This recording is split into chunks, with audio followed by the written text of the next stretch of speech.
Welcome to the AI Store training video series.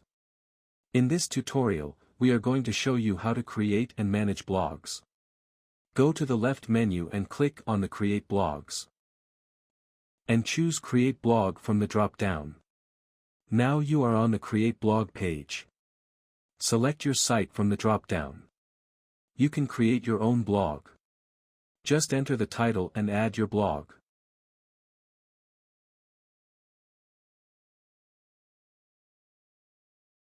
You can also add an image to your blog. Click on the Submit button and your blog will be added to your website.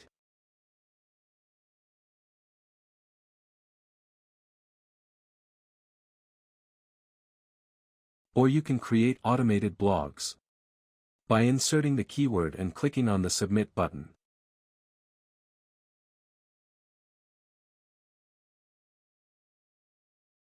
And your blogs will be generated. You can see your all generated blogs on the Manage Blogs page. You can also delete any blog from the list. Go to your site. Click on Blogs and you can see your all generated blogs.